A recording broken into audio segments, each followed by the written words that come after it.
Halo, salam jumpa lagi dalam Perspektif Isidorus Lili Jawa. NTT, korupsi dan kemiskinan. Saudara-saudara, Wakil Ketua KPK Alex Marwata dalam lawatannya ke NTT setahun yang lalu, tanggal 19 Oktober 2022, menyampaikan dua label soal NTT. Menurutnya, NTT adalah provinsi termiskin di Republik ini dan sekaligus menjadi provinsi terkorup se-Indonesia Raya ini. Ya. Pernyataan ini keluar dari mulut seorang wakil ketua KPK. Jadi bukan pernyataan asal-asalan dan bukan pernyataan kaleng-kaleng. Pasti ada datanya. Apakah Anda percaya atau tidak? Tetapi ini pernyataan seorang wakil ketua KPK.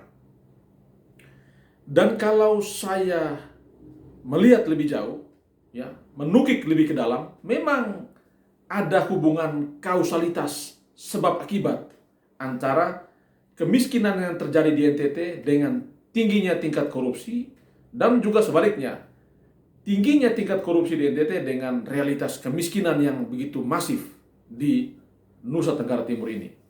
Saudara-saudara, kalau kita melihat memang angka kemiskinan yang begitu besar di NTT ini memacu orang untuk korup. Kalau kita melihat ya, kasus-kasus korupsi itu di NTT terjadi misalnya dalam pengadaan barang dan jasa, ya, ataupun kasus-kasus yang berkaitan dengan penggunaan anggaran daerah atau anggaran negara. Biasanya orang-orang yang baru mendapatkan posisi, mendapatkan jabatan atau di tempat-tempat yang basah itu punya kecenderungan untuk korup. Kata orang Kupang, baru naik kena, ya, yang baru merasakan nikmatnya kekuasaan, baru merasakan enaknya kue kekuasaan itu cenderung untuk korup, karena mereka sedang berada di lingkaran kekuasaan. Dan kemiskinan inilah yang memicu orang untuk korup. Mungkin untuk memperbaiki nasib, ya, untuk berubah nasib, tetapi juga untuk menunjukkan kepada publik bahwa mereka tidak miskin lagi. Karena gaya hidupnya sudah berubah, karena pola hidupnya sudah berubah, dan mereka harus melakukan itu dengan cara korupsi. Di sisi yang lain, ya, korupsi yang tinggi di NTT ini, tingginya tingkat korupsi, itu menyebabkan semakin banyak orang miskin di NTT.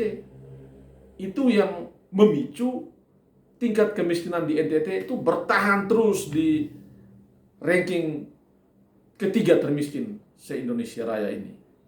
Mengapa?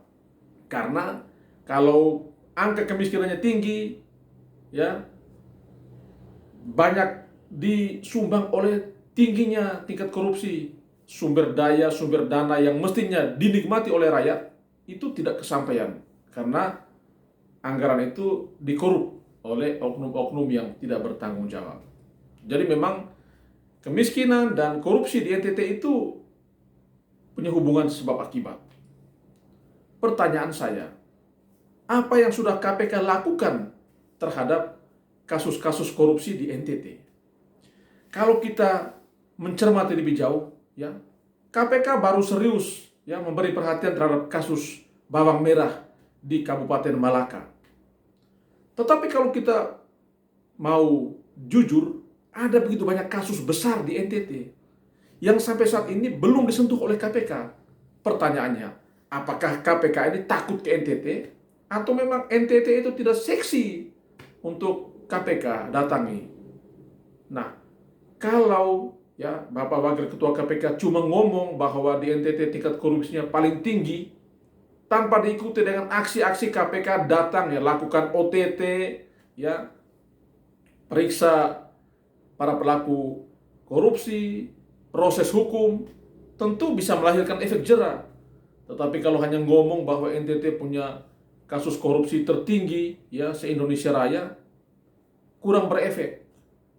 Karena itu kita berharap KPK harus serius menggarap NTT. Banyak kasus korupsi yang terjadi. Ya, lakukan OTT, tangkap itu para pelaku korupsi di NTT, ya.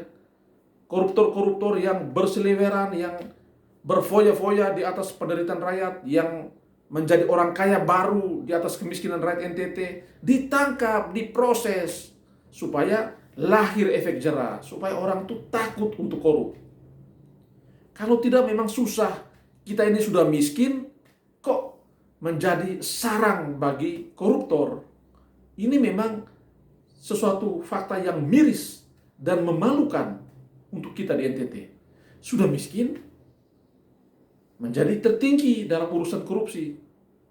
Mestinya sebaliknya, karena kita miskin maka kita tidak boleh korup.